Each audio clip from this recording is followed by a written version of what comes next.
Salam Malaysia Madani dan tentunya lah kita bersama lagi di Ruang Bicara yang dibawakan kepada anda di Bernama TV. Dan sudah pastilah satu isu yang cukup relevan sebenarnya menjadi pilihan kita di Ruang Bicara hari ini.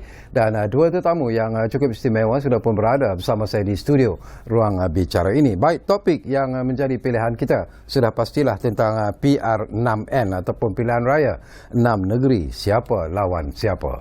Ini menarik pastinya kerana seperti yang kita sedia maklum, proses penamaan calon sudah pun disempurnakan hari ini dan syukur Alhamdulillah kalau mengikut laporan yang dikongsikan bersama dengan SPR, tidak ada insiden-insiden yang tidak diingini berlaku sepanjang proses penamaan calon hari ini. Baiklah, banyak lagi persoalan sebenarnya yang ingin kita kongsikan bersama dengan kedua-dua tetamu yang berada di studio Ruang Bicara ini. Tapi izinkan saya memperkenalkan dulu yang paling dekat dengan saya ini, tentunya lah anda sudah kenal, iaitu Profesor Madya Dr. Mazlan Ali yang merupakan pensyarah kanan di Pusat Perdana Fakulti Teknologi dan Informatik Razak di UTM. Jadi Prof, apa khabar? Ya, baik, Alhamdulillah. Ini pastinya akan menjadi masa-masa yang cukup sibuk bagi Prof ya. Ya, sudah pasti. Ya, terima kasih jemput ke studio. Ya, kami juga berterima kasih atas kesudian Prof bersama saya di studio Ruang Bicara ini. Dan kita juga ada tetamu yang muncul buat pertama kalinya di program Ruang Bicara ini. Jadi terima kasih kepada Dr. Madi Hassan, iaitu Fellow Institut Kajian Pilihan Raya dan Pemajuan Demokrasi ataupun ISAT di UNICEF. Jadi doktor, apa khabar? Baik, Alhamdulillah. Pertama kali ya, doktor? Ya, ya. Wow. Jadi, for sure ini bukan kali pertama dan terakhir sebenarnya. Ya, insyaAllah. Selepas harap ini, insyaAllah. Ya. Okey, macam saya katakan, ini merupakan isu ataupun topik yang menjadi perbincangan sebenarnya di kalangan rakyat Malaysia, terutamanya di 6 negeri yang akan menjalani pilihan raya negeri. Tapi jangan lupa, di Terengganu satu lagi pilihan raya juga diadakan serentak, iaitu pilihan raya kecil untuk kerusi Kuala Terengganu yang dikosongkan atas sebab-sebab yang mungkin anda sendiri dimaklumkan. Kemenangan calon dalam PRU 15 itu telah pun dibatalkan. Jadi ini sesuatu yang cukup penting dan menarik juga sebenarnya. Baiklah, seperti biasa, kami juga sebenarnya mengalu-alukan pandangan dan juga pendapat anda yang mungkin ingin anda kongsikan berkaitan dengan topik yang menjadi pilihan kita di Ruang Bicara hari ini. Jadi jangan lupa, dua talian kami sediakan kepada anda di 03 26040155 dan satu lagi talian ialah 03 26940155. Baiklah, mungkin menariklah kalau kita mulakan dulu dengan Profesor Madya Dr. Mazlan Ali. Satu soalan yang selalunya kita anggap biasalah, ulasan mengenai perjalanan proses penamaan calon itu sendiri. Bagaimana Prof menilainya? Ya, terima kasih Abang Syakrawi. Kita melihat tidak ada insiden dan perjalanan lancar. Ya. Dan apa yang menarik adalah tidak seperti pilihan raya yang ke-15 yang lalu. Ada setengah parlimen atau ditandingi lebih daripada 7 calon. Ada 8 calon. Nampaknya kegairahan tu tak ada dalam pilihan raya ini. Kebanyakannya pertandingan 2 penjuru dan juga 3 penjuru. Ini menunjukkan bahawa parti politik sangat berhati-hati. Kita tak dengar adanya calon yang ditolak pencalonannya. Ini adalah sesuatu yang memberi isyarat bahawa pilihan raya negeri ini adalah sesuatu yang sangat penting bagi dua koalisi yang utama yang bertanding ini, itulah Perikatan Nasional dan juga Barisan Nasional yang bergabung dengan Pakatan Harapan. Kita mengharapkan terus lancar. Selepas ini kempen 14 hari. Pada saya agak lama 14 hari itu. Betul. Dan harus diingat 3R harus dikawal, diulas dengan tata cara yang baik supaya tidak menimbulkan tension di kalangan penyokong-penyokong parti politik. Dan saya yakin dengan kematangan demokrasi di negara Malaysia ni, kita akan melalui proses yang genting ini. Saya percaya dua-dua koalisi ini akan berusaha untuk menunjukkan bahawa mereka sebenarnya disokong oleh rakyat. Okey, kita juga nak dapat pandangan Dr. Mahdi. Ini kurang daripada apa yang Prof sebut sebentar tadi lah, tentang persaingan yang akan kita jangkakan ataupun yang akan kita lihat nanti. Mungkin Prof ada satu kerusi sebenarnya yang akan menjadi saingan 5 penjuru. Dan ada juga 13 kerusi yang akan menjadi saingan 4 penjuru. Untuk 3 penjuru 51 kerusi, dan untuk saingan 2 penjuru 181 kerusi. Tapi yang penting sekarang ini bagi pandangan Dr. Mahdi sendiri, apakah kita boleh menjangkakan satu saingan yang cukup hebat, terutamanya ialah kepada 2 tim yang dikatakan cukup mencabar, iaitu tim Pakatan Harapan sudah pastilah dengan gabungan parti-parti lalu Pakatan Harapan. Begitu juga cabaran yang akan mereka terima dari PN sendiri bersama-sama dengan PAS dan juga lain-lain parti. Jadi pandangan Dr. Mahdi. Ya, pastinya persaingan dalam PRN ini adalah setara atau mungkin lebih lagi daripada PR2015.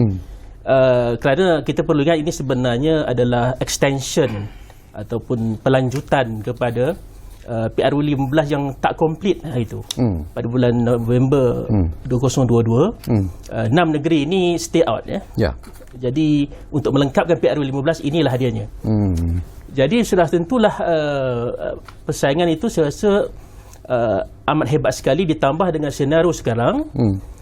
Ia sudah menjadi persaingan boleh dikatakan seolah-olah sistem 2 parti mana kita kembali kepada zaman persaingan di antara Barisan Nasional dan Pakatan Rakyat satu ketika dulu 2008 2018 start kata multi party, maknanya 3 penjuru besar. Kemudian 2022 multi party. Kita kembali kepada 2 penjuru yang pastinya pertembungan itu sengit. Dan ini adalah satu yang menarik untuk kita lihat.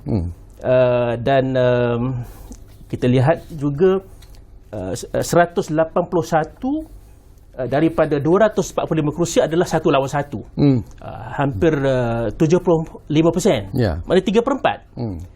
Dalam keadaan itu sudah pastilah kita sebagai penganalisis akan melihat apakah ini petanda kepada suasana ataupun realignment politik yang baru selepas ini, dan juga test kepada kerajaan perpaduan gabungan PHBN ini.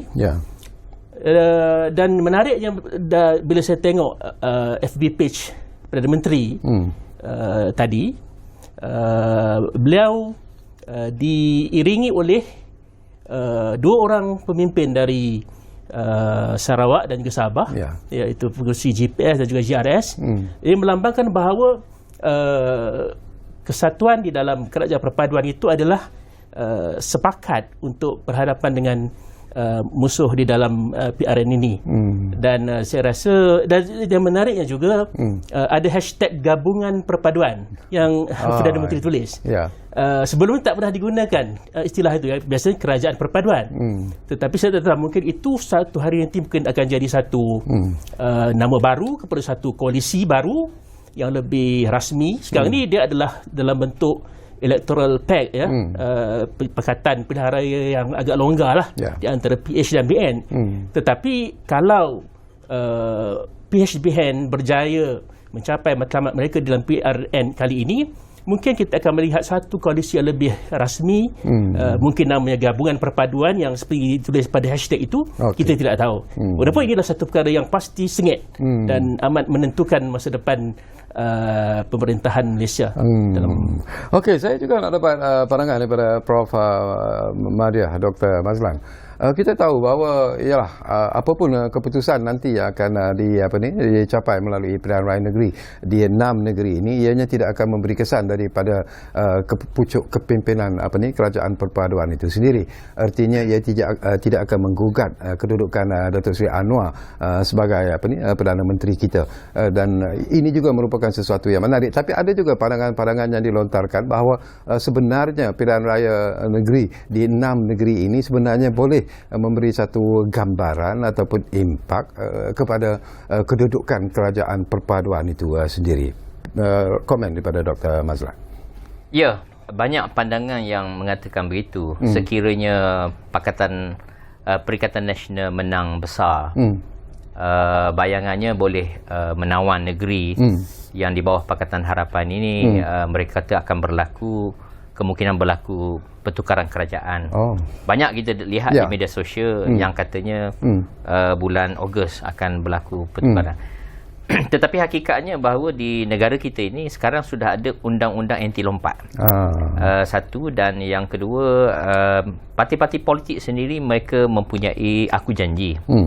Sekiranya meninggalkan parti boleh didenda, boleh membayar ganti rugi, mesti dibayar ganti rugi 10 juta. Ada saya dipahamkan UMNO, Barisan Nasional, sebelum PRU 15 dulu, aku janji itu membabitkan 100 juta.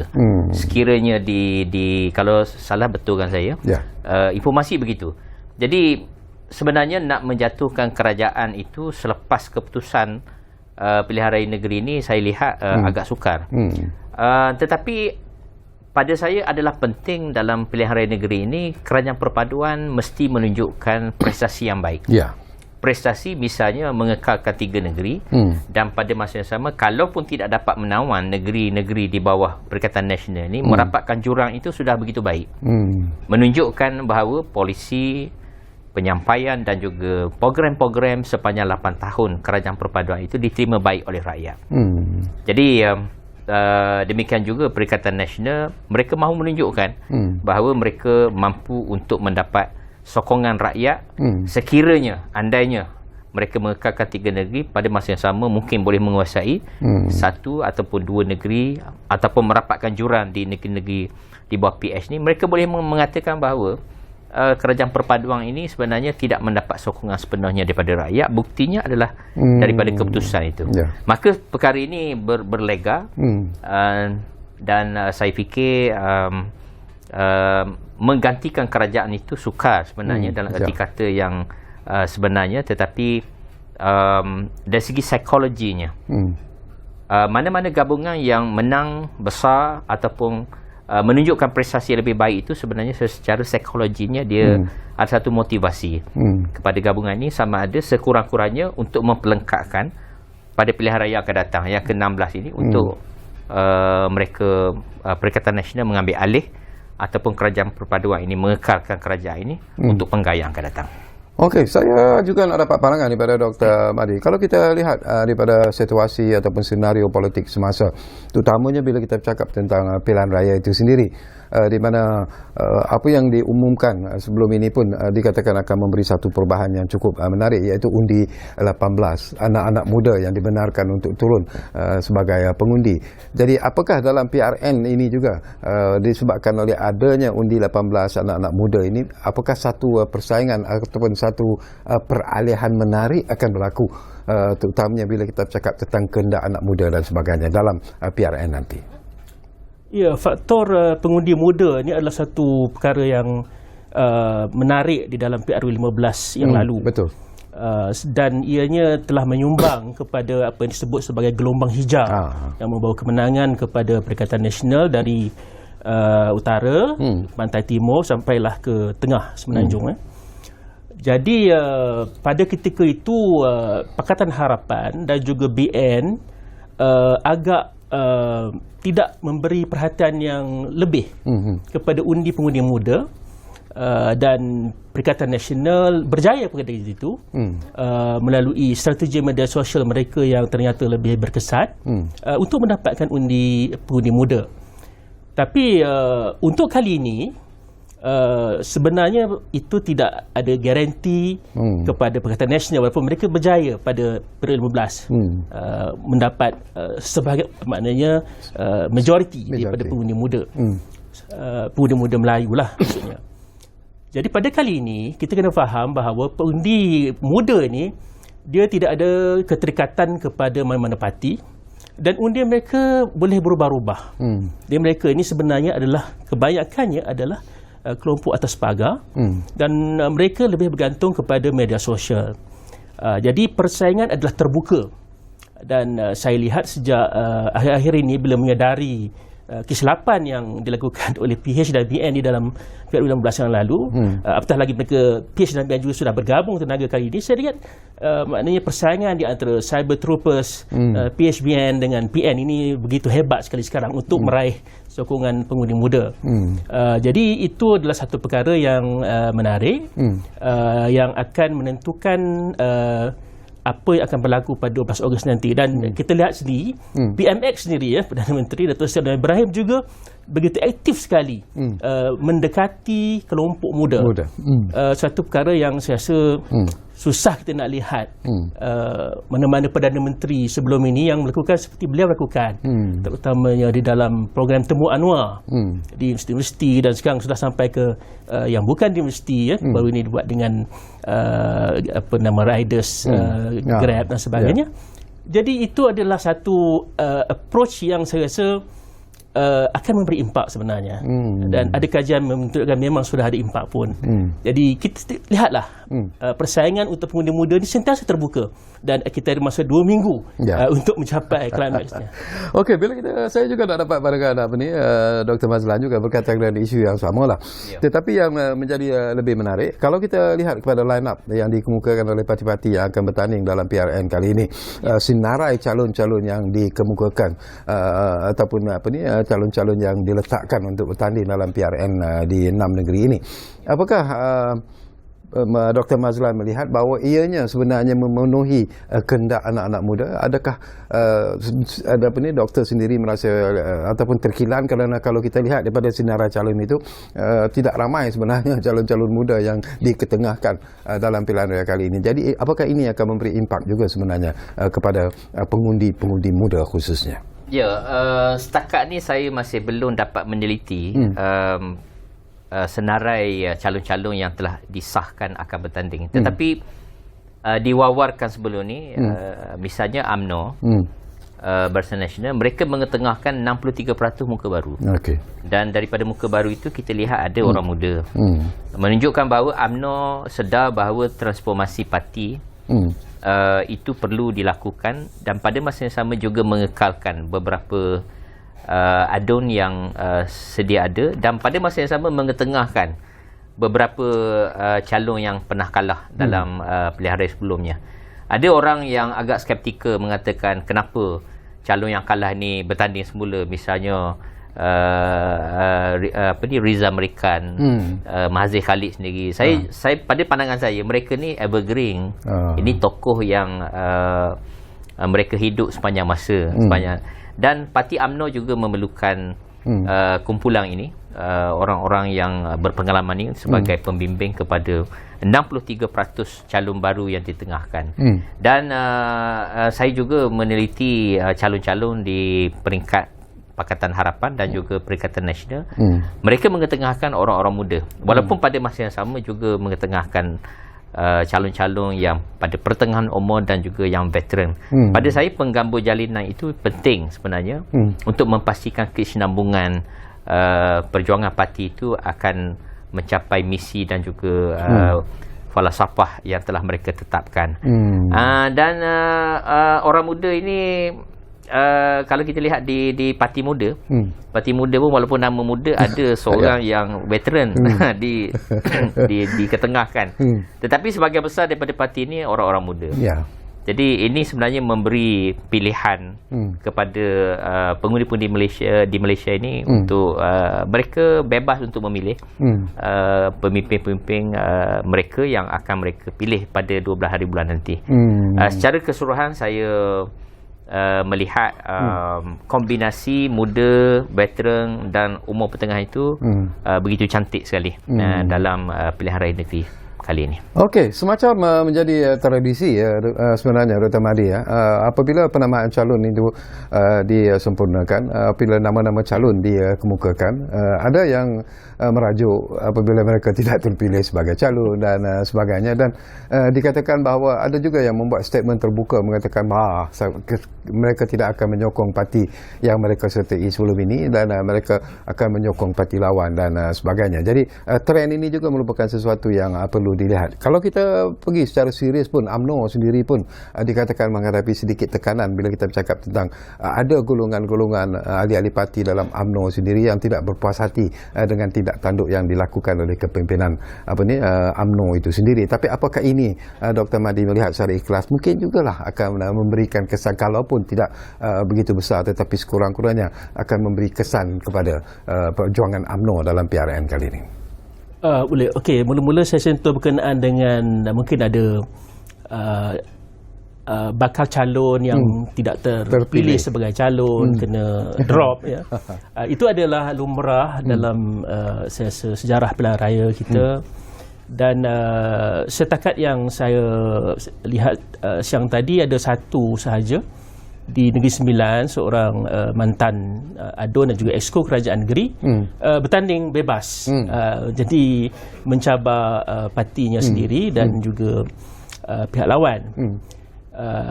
Secara peribadi saya rasa tindakan begini saya rasa adalah perkara yang kita sudah tahu akibatnya. Maknanya hilang deposit dan sebagainya, itu perkara yang biasa berlaku. Itu adalah dari segi ketidakpuasan hati sesama pimpinan parti. Dan ia jadi lebih complicated bila melibatkan rakan-rakan komponen pula di dalam coalition ataupun electoral pact sekarang ni di antara PH dan BN.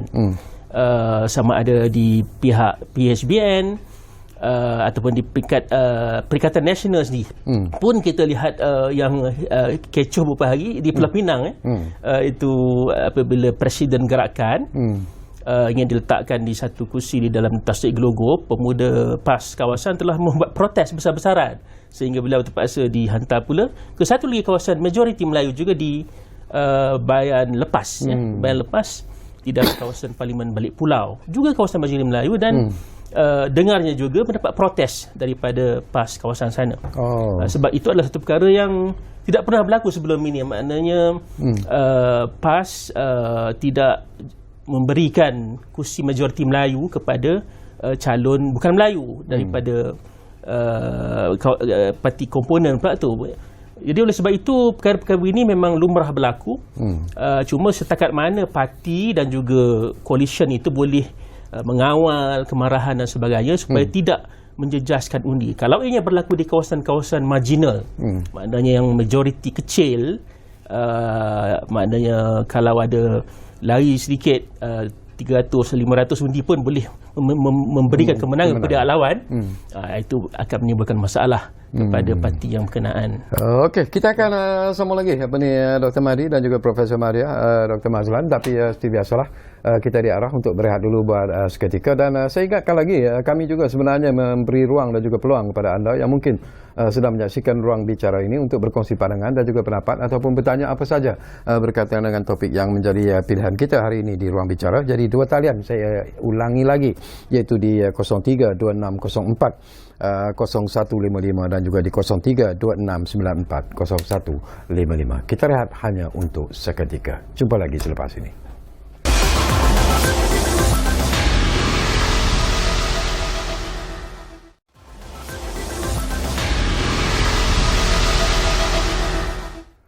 Okey, kita kembali semula ke ruang bicara ini. Masih lagi bercakap PRN 6N, siapa lawan siapa.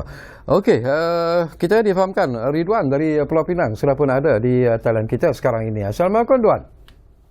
Waalaikumsalam. Ya. Aku Tuan Sekali dan dua ahli panel. Ya, waalaikumsalam. Saya bertanya beberapa soalan. Yang pertama, ni pasal lawan siapa, kita tengok kan antara PH dengan PN Kita tengok banyak kalau orang kalau kerajaan dia orang ada banyak advantage untuk kemenangan sebab contohnya kerajaan sekarang dia ada bagi bantuan. Contohnya untuk kita dengan awam yang 1.6 juta, kemudian pada pesara. Kemudian belia-belia pula kan dia ada bagi satu macam PM Act dia ada pergi lawatan ke Pajitra, dia ada bagi bantuan kepada belia, dia ada umum. Tapi dia janji dia ditepati. Kemudian dari segi manifesto pula. Manifesto dia tengok apa yang dicakapkan, dia buat janji ditepati ya. Ini dapat satu advantage kepada parti lawan, parti kerajaan Kemudian kita tengok pertembungan kita nampak sengit tapi sengit apa rakyat mungkin dia nampak siapa yang dapat memberi membuat rakyat apa yang lebih baik kepada rakyat. Contohnya dari segi bencana yang berlaku di Kelantan, Johor kan, siapa yang dapat memberi bantuan. Ini rakyat dapat menilai siapa yang dapat memberi bantuan. Sekian terima kasih buat ahli panel ulas adalah ni. Terima kasih. Okey, terima kasih Ridwan dari Pulau Pinang. Nanti kita akan cuba menjawab apa persoalan yang dibangkitkan oleh Ridwan. Tapi saya nak dapat pandangan daripada Prof Maya Dr. Mazlan Ali, Prof Madia Dr. Mazlan sendirilah. Saya tahu bahawa Prof merupakan seorang political analyst yang sentiasa memberi ulasan-ulasan yang cukup menarik bila kita bercakap tentang perkembangan politik semasa. Tetapi untuk PRN kali ini di 6 negeri ini, bagaimana analisis ataupun pandangan Prof sendiri? Orang bercakap tentang saingan, orang bercakap tentang satu situasi yang mungkin cukup menarik sebenarnya untuk kita tunggu dan lihat.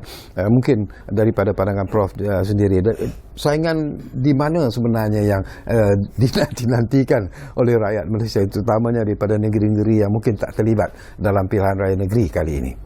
Ya, nampaknya fokus kepada negeri Selangor.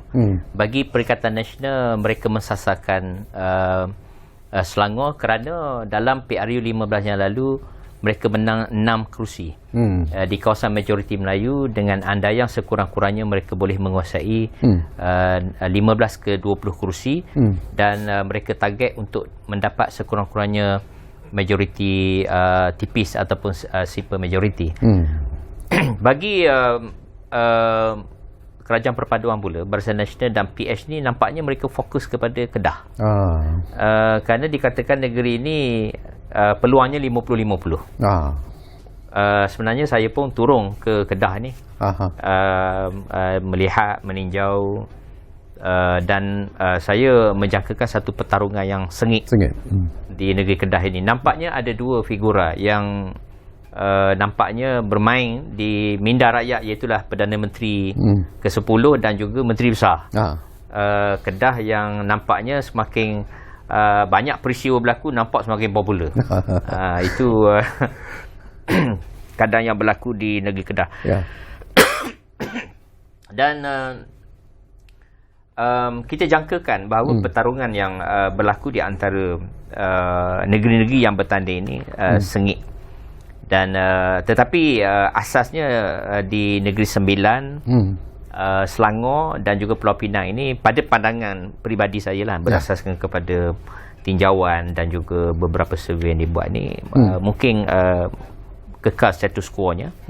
Tetapi kemungkinan untuk Perikatan Nasional merapatkan jurang itu di negeri Selangor itu ada sesuatu kemungkinan yang tidak boleh kita nafikan. Dan demikian juga bagi negeri Terengganu dan juga Kedah. Nampaknya Barisan Nasional sangat bersemangat, dan di Kelantan sendiri Timbalan Perdana Menteri khabarnya turun di Kelantan, dan dikatakan UMNO yakin mungkin boleh melakukan sesuatu di negeri Kelantan. Jadi saya lihat ada beberapa pemberi ubah politik yang mungkin akan mempengaruhi ataupun menentukan kepada keputusan, di mana saya melihat sekiranya pengundi luar ni yang pulang mengundi itu turn out dia rendah daripada pilihan raya parlimen yang lepas, ada kemungkinan memberi kelebihan kepada UMNO. Kerana pengundi luar ni lazimnya mereka, kalau di negeri Terengganu, majoriti pada mereka menyokong PAS. Dan demikian juga di Kelantan, pengundi luar asasnya mereka menyokong kerajaan yang sedia ada di negeri Kelantan. Jadi pengundi luar ini, iaitu anak Terengganu, anak Kelantan yang berada di luar ni, memainkan peranan penting sebenarnya dalam pilihan raya ini. Sekiranya turn out dia bawah 50, kerana mungkin faktor Hari Raya Haji, baru-baru ni orang dah pulang kan, sebab nak balik mengundi ni, balik negeri ni kosnya tinggi. Mereka juga berkira-kira adakah perlu mereka pulang untuk kali yang kedua. Dan lazimnya kita lihat di dalam pilihan raya negeri, ya, seperti yang berlaku di Melaka dan juga di Johor, turn out bagi pengundi luar ni sangat rendah. Mungkin pada masa itu kerana ada pandemik COVID pada masa itu, mungkin juga mempengaruhi. Jadi saya fikir peluang akan terbuka kepada Barisan Nasional PH untuk merapatkan joran di Terengganu dan juga negeri Kedah sekiranya pengundi luar ini kadar mengundinya, pulang mengundinya adalah rendah. Tetapi sekiranya jumlah pengundi luar ini lebih daripada 80, saya jangka negeri ini kekal dalam pemerintahan Perikatan Nasional. Dalam arti kata 3 negeri ini mungkin dalam keputusan status quo. Okey, cuba kita dengar pula pandangan daripada Dr. Mari berkaitan dengan isu yang sama ini, Pak. Dari segi pandangan anda bagaimana? Ya, berkenaan dengan persaingan adakah boleh berlaku apa yang dipanggil sebagai flipping, boleh tukar pemerintahan. Tidak ada yang mustahil dalam politik itu. Semua orang politik berfahaman begitu. Sebab itulah mereka begitu bersemangat memberikan harapan kepada penyokong-penyokong. Dan tapi secara realistik kena kita lihat manakah negeri yang boleh dianggap sebagai swing state, maknanya boleh swing. Kalau di Amerika Syarikat sendiri pun dia ada apa dipanggil red state, blue state. Kalau blue state tu negeri Republican memang daripada dulu sampailah sekarang Republican. Kalau red state tu Demokrat, dia dulu sampai sekarang Demokrat. Susah nak tukar. Tapi bila pilihan raya presiden, mereka tumpu kepada swing state saja untuk berkempen habis-habisan di swing state. Jadi sekarang ni fokus kita adalah kepada swing state. Jadi seperti mana yang Prof sebut tadi, fokus PN adalah Selangor yang mereka anggap swing state bagi mereka. Bagi PHBN pula Kedah yang swing state dianggap swing state. Ada orang setuju, ada orang tak setuju, itu pandangan masing-masing lah. Swing state bagi PHBN. Dan ada yang mengatakan Terengganu juga mungkin swing state sebab Terengganu dia ada sejarah ayunan bandul yang boleh tahan juga, maknanya 99 PAS, lepas tu UMNO, lepas tu ke PAS balik. Jadi itu belum cerita daripada tahun 59 lagi. Jadi memang swing state, sejarah tu sejarah tingkah laku pengundi sesuatu negeri itu boleh membantu kita lah nak lihat negeri itu boleh bertukar atau tidak. Tapi untuk menukar kerajaan ni perlu ada beberapa syarat lah. Maknanya kena ada satu figure yang boleh menjadi calon menteri besar sebagai contoh. Adakah PHBN sudah ada figure itu di Kedah? Adakah Selangor PN ada figure seperti itu di Selangor? Dan tapi akhir sekali ianya balik kepada persoalan angka lah, numbers game. Maknanya Selangor walaupun termasuk dalam swing state juga bagi PN, dan mereka mendapat semangat itu berhasil daripada PRU15, tapi 6 kawasan parlimen yang dimenangi itu, kalau kita lihat pada situasi sekarang, PHBN sudah bergabung. Jadi kalau berlaku kongsi undi, panggil vote pooling, macam kongsi kereta lah, car pooling. Kalau campur undi PH dan BN tu, 6 kawasan parlimen tu sebenarnya PN akan kalah teruk, sepatutnya kalah teruk. Dan sekarang ni vote pooling akan dibuat. Jadi kemenangan PHBN akan bergantung kepada kekuatan apa kejayaan strategi vote pooling itu.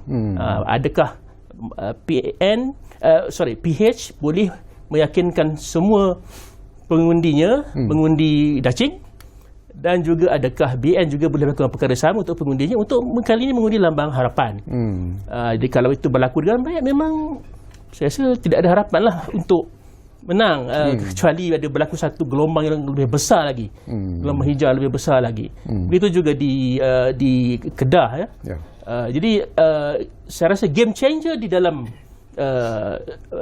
soal swing state atau tidak ini, nak swing atau tidak ini adalah kita lihat sejauh mana kejayaan electoral pact ataupun strategi vote pooling, kongsi undi di antara PHBN ini. Kalau ianya berlaku, maka ianya akan memberi kesan lah kepada negeri Kedah dan juga Terengganu. Kelantan kita sesukar lah, itu kita akui. Proses berkempen sudah pun bermula. Ini pun sesuatu yang akan memberi impak ataupun kesan sebenarnya kepada keputusan yang akan dibuat oleh pengundi-pengundi itu sendiri. Bagaimana Prof. Dr. Mazlan melihat apakah antara isu-isu yang mungkin dianggap cukup penting, cukup menarik dalam usaha untuk ialah menawan pengundi-pengundi dalam PRN kali ini? Ya, sudah pasti kerajaan perpaduan yang di mana Barisan Nasional dan juga Pakatan Harapan bergabung sekarang, mereka mempunyai banyak isu yang boleh dilontarkan. Mereka boleh mengabaikan 3R tadi kerana sebagai kerajaan mereka mempunyai banyak angka-angka statistik pencapaian 5 petunjuk ekonomi yang utama, misalnya inflasi, pertumbuhan, FDI, currency.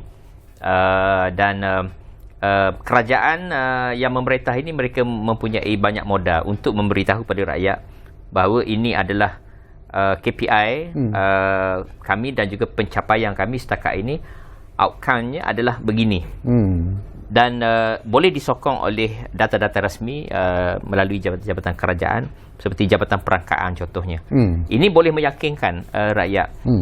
Pada masa yang sama, sebagai kerajaan mereka juga boleh menyatakan bahawa hari ini kerajaan perpaduan pada hari ini adalah kerajaan yang disertai oleh 16 mungkin lebih parti politik yang menggabungkan parti-parti politik di Semenanjung, Sabah dan Sarawak, dan ada kepelbagaian etnik. Jadi kerajaan mungkin kata kami boleh menawarkan kestabilan dan perpaduan. Seperti yang doktor sebut tadi, di media Perdana Menteri kan menyebut perpaduan itu. Dan pada masa yang sama juga menawarkan kepada negeri-negeri ini, sekiranya memilih kerajaan perpaduan parti yang sama, maka hubungan federalism yang lebih baik, yang lebih harmoni, tidak seperti yang berlaku antara Kuala Lumpur dengan Alustar sekarang. Nampak seperti tidak ada haluan yang sama. Itu akan dijadikan hujah-hujahnya. Manakala Perikatan Nasional, hujah-hujah dan juga kempen yang mereka boleh buat adalah menafikan data-data ataupun statistik yang dipaparkan itu. Mereka mengatakan bahawa kerajaan sebenarnya tidak dapat menyelesaikan isu-isu rakyat, dan mereka mesti membuktikan itu. Cuma kekurangan pembangkang ini adalah kemungkinan isu-isu berkait dengan 3R. Walaupun hari ini pihak berkuasa kata jangan guna, tapi penceramah ni apabila dia berceramah, bila nampak bersemangat, akhirnya mereka akan terbabas juga. Itu yang kita bimbangi. Isu 3R ni adalah isu yang sangat prolifik untuk meraih sokongan dalam tempoh yang cepat. Tetapi saya percaya bahawa Perikatan Nasional juga pernah menjadi kerajaan, dan mereka juga satu koalisi yang matang, dan saya percaya mereka boleh create isu-isu yang rasional, dan mereka boleh menawarkan kepada rakyat satu pemerintahan alternatif kepada kerajaan yang sedia ada. Saya nak mengajak Dr. Madid memberi komen. Kita juga nak sentuh tentang apa yang berlaku di Kedah, dan kita tahulah tentang Datuk Seri Muhammad Sanusi Madno yang dia akan ditentang oleh Datuk Muhammad Kizri Abu Kasim dari PH dan Barisan Nasional di Januari. Dan satu lagi adalah tentang persaingan di Pulau Pinang yang melibatkan Ketua Menteri Pulau Pinang, kerana dia juga sedang menghadapi satu situasi yang agak mencabar sebenarnya apabila beberapa nama besar di Pulau Pinang itu digugurkan daripada bertanding dalam PRN ini. Jadi apakah ini dua negeri yang mungkin Kedah itu memanglah menarik, tetapi Pulau Pinang itu sendiri pun mungkin berada dalam situasi yang mungkin agak tidak menentu sebenarnya ketika ini, walaupun kita tahu PH ataupun PH sendiri begitu yakin bahawa mereka boleh menguasai Pulau Pinang semula seperti apa yang mereka lakukan sebelum ini. Ya, berkenaan dengan Kedah, Penang, memang saya rasa ada masalah dalaman juga sedikit sebanyak, terutama di dalam DAP. Walaupun oleh sebab Penang ini adalah satu negeri yang mempunyai kawasan majoriti Cina dan juga kawasan bercampur yang tinggi, Jadi dalam persaingan PRN ini saya rasa mereka tetap akan memberikan sokongan kepada PH. Ya. Dan oleh sebab itu apa juga masalah internal itu tidak memberi kesan yang besar lah, yang akan mungkin mengubah keputusan pengundi-pengundi bukan Melayu di Pulau Pinang daripada pandangan saya. Cuma fokus kita sekarang ialah kepada kawasan majoriti Melayu, utamanya di sebelah seberang Perai. Jadi menarik sebab di situ sudah pasti PH dan BN akan berusaha kuat, dan ada juga nama besar seperti bekas menteri Rizal Merican juga bertanding. Jadi itu akan menentukan sama ada kejayaan seperti yang saya sebut tadi, strategi kongsi undi di antara PH dan BN itu akan betul-betul berjaya. Kalau itu berjaya dan mungkin ada faktor-faktor tambahan lain seperti sokongan anak muda yang mungkin beralih, yang kita tidak boleh jangka pada masa sekarang. Jadi itu akan menyebabkan Penang setakat ini dianggap sebagai negeri yang selamat bagi PH dan Kedah juga BN. Ya, Kedah itulah saya setuju dengan Dr. Mazlan tadi, memang satu persaingan yang sengit. Sebab apa? Sebab PH memberikan tumpuan yang hebat ke sana. Ditambah pula dengan hubungan yang tegang di antara bukan sahaja di antara parti, tetapi personality, pimpinan-pimpinan tertinggi. Oleh sebab itu kita akan lihat adakah dalam tempoh 2 minggu ini, dan biasanya dalam pilihan raya ini kita hanya boleh lihat momentum kalau ada nak berlaku sesuatu swing ialah pada minggu kedua. Minggu kedua, minggu pertama ni tak ada apa-apa lagi. Kita akan lihat macam biasa saja. Tapi minggu kedua tu kalau berlaku sesuatu tsunami atau gelombang seperti yang berlaku pada tsunami politik 2008 ataupun 2018 ataupun yang terbaru 2022, gelombang hijau di utara dan Pantai Timur, itu kita akan lihat pada minggu kedua. Cuma saya sebutkan tadi, oleh sebab ia adalah satu fokus kepada PH dan juga BN, dan kita tahu BN mempunyai kekuatan akar umbi yang sejarah kekuatan akar umbi yang kuat di Kedah. Jadi mereka akan cuba untuk menghidupkan semula kekuatan itu untuk cuba mengampas Kedah. Okey, Negeri Sembilan juga saya nak dapat pandangan daripada Prof. Mania, Dr. Mazlan Ali. Negeri Sembilan kalau kita lihat dalam pilihan raya Parlimen tahun lepas, sebenarnya juaranya UMNO. Walaupun Perikatan Nasional menang, Pakatan Harapan menang lebih banyak kerusi Parlimen, tetapi apabila kita pergi siasat melihat scoresheet di kawasan DUN itu, nampaknya Barisan Nasional adalah nombor 1, Pakatan Harapan nombor 2, dan keputusan PRU yang ke-15 dahulu di Negeri Sembilan, Perikatan Nasional berada di tempat ketiga. Itu 3 penjuru. Sekarang 2 penjuru, di mana Barisan Nasional juara dengan naik juara ni bergabung. Kita boleh bayangkan. Tetapi tidak boleh underestimate juga kemampuan Perikatan Nasional ini, kerana daripada siasatan yang saya buat di scoresheet mendapati Perikatan Nasional mendapat sokongan pengundi muda yang tertinggi. Barisan Nasional mendapat sokongan yang besar daripada rakyat Negeri Sembilan, tetapi kumpulan-kumpulan veteran dan juga kumpulan umur pertengahan. Jadi boleh saya simpulkan bahawa Negeri Sembilan ini adalah negeri yang sebenarnya masih selamat bagi Barisan Nasional dan PH. Cuma satu perkara yang perlu saya ketengah di sini melalui survei-survei yang saya buat adalah adakah akar umbi UMNO ini sama ada ahli dan penyokongnya akan memberikan sokongan kepada Pakatan Harapan. Itu adalah sesuatu yang mungkin boleh mempengaruhi keputusan pilihan raya ini. Kajian-kajian saya di Kedah, Selangor dan juga di Negeri Sembilan mendapati setakat kajian yang dibuat dalam sebulan lepas, sokongan UMNO ni, akar umbi UMNO kepada PHBN ini melepasi 58 ke 63%. Setengah-setengah tempat. Tetapi yang menyatakan tidak menyokong. Tidak menyokong itu jumlahnya purata adalah sebanyak 17%. Dan yang lain menyatakan belum membuat keputusan. Ada tempat-tempat tertentu sokongan UMNO ni kepada calon BMPH ini setakat melepasi 50%. Tapi purata seperti yang saya sebut tadi. Jadi di sini adakah yang mengatakan tidak menyokong calon Barisan Nasional PH itu, adakah mereka akan memberi undi mereka kepada Perikatan Nasional? Itu satu perkara yang perlu kita pertimbangkan. Maka saya fikir bagi kepimpinan UMNO, mereka mesti turun ke akar umbi ini untuk menerangkan kepada akar umbi mereka mengapa mereka perlu menyokong calon-calon daripada PH dan juga BN ini, kerana kemungkinan sekiranya ini tidak sampai mesej itu pada akar umbi, mungkin berlaku swing yang mungkin memberi kelebihan kepada Perikatan Nasional. Dan sebaliknya, penyokong akar umbi, ahli dan juga penyokong PH yang menyatakan menyokong calon PHBN ini minimum 76%. 76% dan lebih.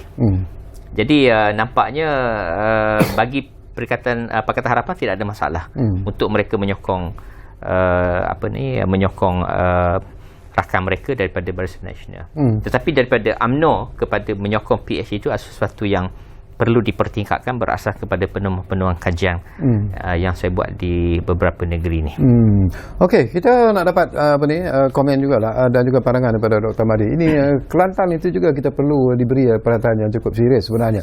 Ada juga pandangan-pandangan di luar sana daripada pemerhati-pemerhati politik yang mengatakan bahawa mungkin dikatakan bahawa rakyat Kelantan sebenarnya sudah begitu sebati dengan apa yang ada mereka ada sekarang ini, walaupun banyak masalah dari segi pembangunan, masalah air dan sebagainya, tetapi mereka menganggap itu adalah perkara yang sudah pun terbiasa dengan kehidupan mereka seharian. Tetapi untuk menukar kerajaan itu bukan mudah sebenarnya, untuk menarik pengundi-pengundi untuk mengundi parti lain selain pada PAS dan juga PN yang sekarang ini menguasai Kelantan. Apakah begitu sebenarnya sikap dan juga pendirian pengundi-pengundi Kelantan ataupun rakyat Kelantan itu sendiri?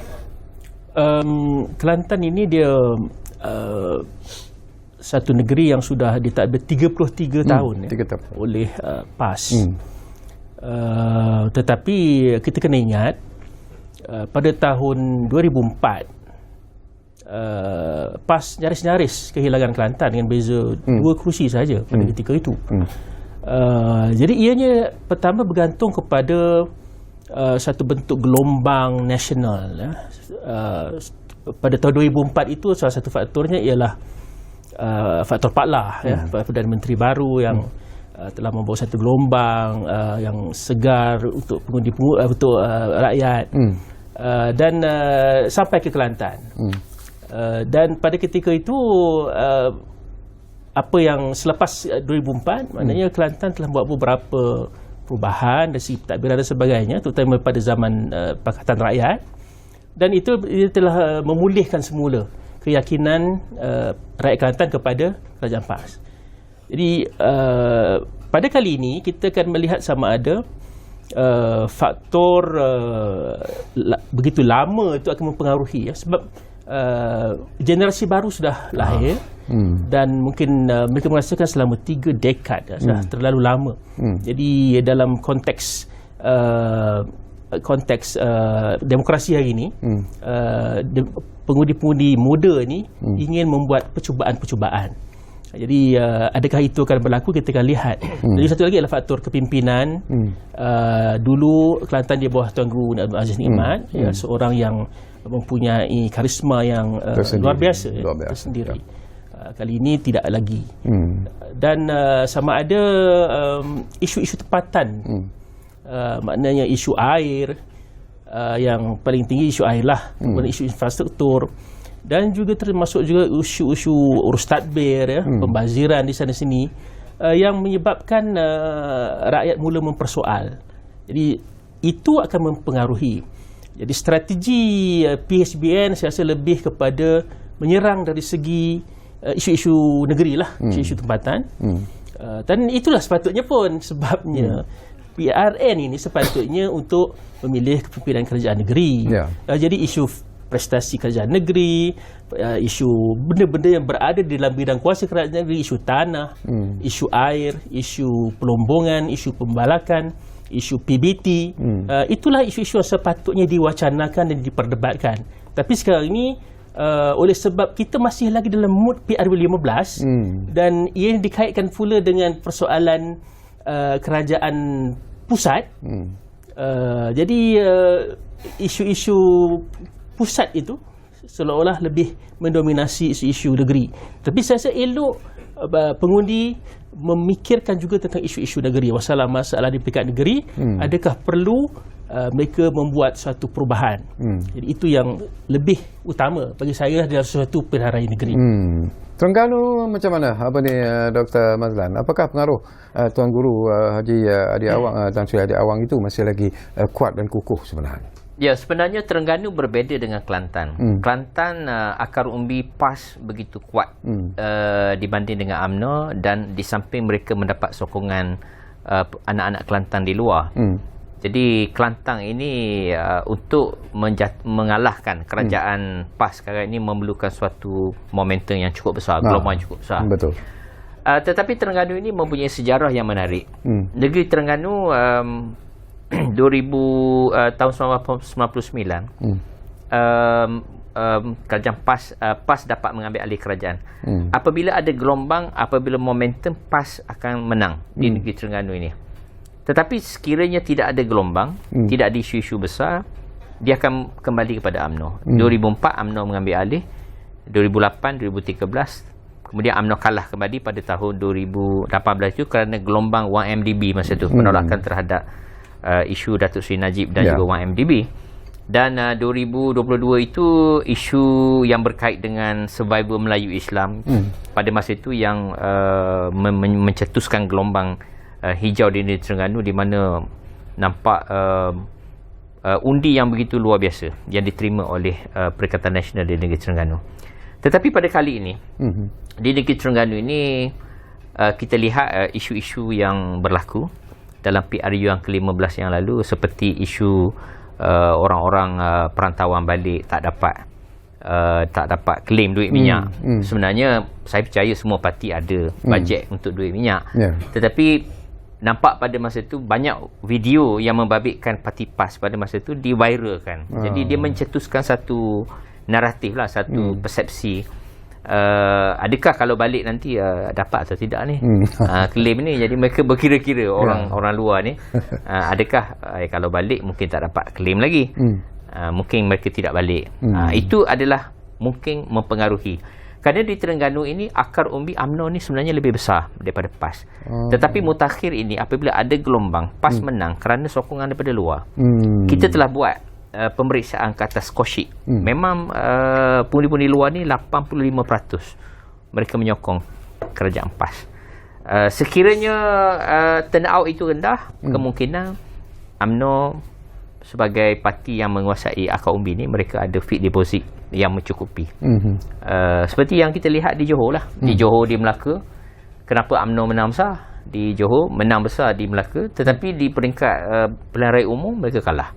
Sebab pengundi luar tidak pulang, dan pada masa itu pengundi Cina turnout dia kurang separuh kerana COVID. Pada masa itu orang Cina bimbang untuk keluar mengundi. Jadi sekiranya dua segmen ini, iaitu pengundi bukan Melayu dan juga pengundi luar, tidak pulang, maka UMNO yang menguasai, yang mempunyai fixed deposit itu mereka akan menguasai. Jadi demikian di Terengganu.